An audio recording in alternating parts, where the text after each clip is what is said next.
Do you know what vulnerable adult or child abuse is? Well, let's find out.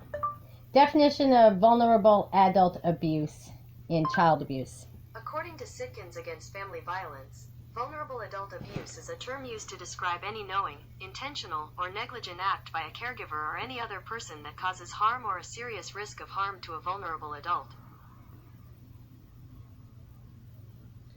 Well, Brianna was in the care of Northeast Kingdom Human Services. She was under their direction of their medications overseen by TJ Donovan. So that would be the government, state, and due to the fact that they all were involved in charging her frivolously and taking my grandson, let's find out what vulnerable adult means. Vulnerable adult. According to Wikipedia, as defined in the psychology, sociology, social work and legal fields, a vulnerable adult, or an adult at risk, is a person over the age of 18 who is unable to take care of themselves.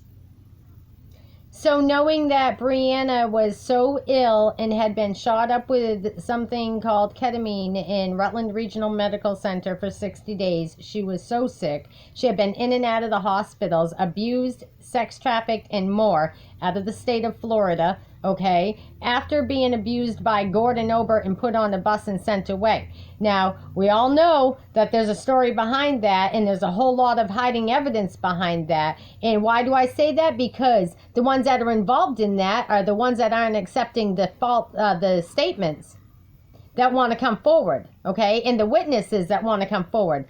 There's been false reports to the police in Waterville made by Gordon Obert, Justin Rolfe, and Jeffrey Keaton against me about Bree, and I requested they be investigated.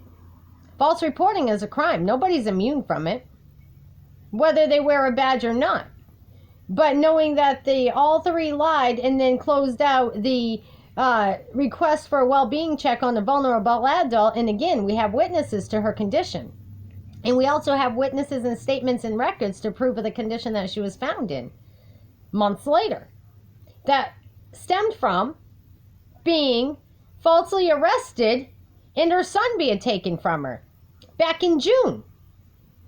After a few months of being abused and neglected and over-medicated with the wrong medications by Human Services of Northeast Kingdom. All directed by Human Services. A lady, I'm gonna call her a lady, some girl named Sarah Squirrel, okay, and again overseen by TJ Donovan. Now I talked to the medical records department, I talked to the attorney for mental health services, and that was on audio record for like an hour and 20 minutes, and I also talked to the attorney who was the head of mental health practices, that was a legal aid attorney that was put on Brianna's case back in June. I talked to him.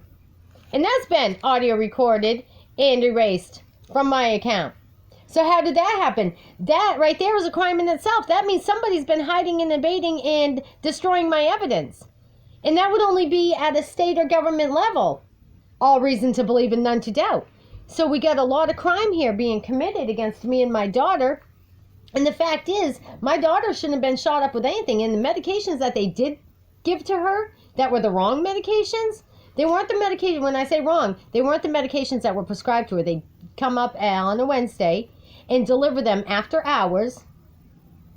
How convenient, right? Okay, so she had no choice.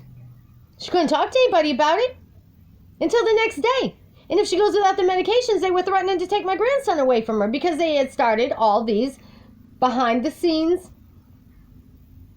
premeditated stories that led to charges, led to us getting kicked out of our homes, getting losing all our mail, being sent elsewhere and not receiving it, not allowing us to have our personal belongings, knowing that somebody else has already lived in the apartment that I was in. I wasn't evicted, neither was she. So why did we lose our apartments, and why did we lose all our personal belongings time and time again? At the hands of the officials in the state of Vermont.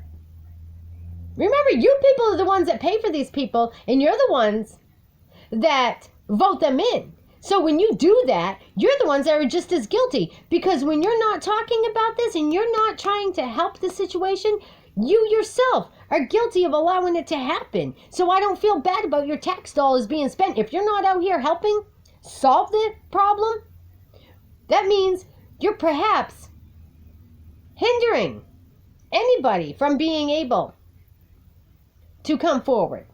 That would be called aiding and abetting, like I just said. If you're hiding a crime that you're aware of, many of you are mandated reporters, right? So why are you hiding the information that you're being shared? And I purposely share it publicly because I know I've got mandated reporters listening to me.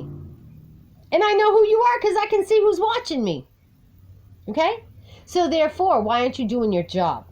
Why aren't you reporting the fact that my daughter was abused? Desiree Leo at Northeast Kingdom Mental Health Service. I'm talking to you. Hello, Desiree. Can you hear me? Okay. Tish, you there? Chris Mitchell, how about you? Vermont State Police, you there? Hello? I know you're all watching. Okay? So I address all of you. You know that I know that everybody in town knows, including Janine at the post office knows, because she's the one that brought Brianna to Maine because she was being abused by you. She brought her to safety. So therefore, you all need to know. The proof is in the pile of paperwork that you didn't take from me, and you're not going to get from me. And everybody that I know personally, they have a copy of it because I sent it to them. Everybody has a copy of everything that you tried to take and destroy from me and on me. How about that? Y'all have a nice day.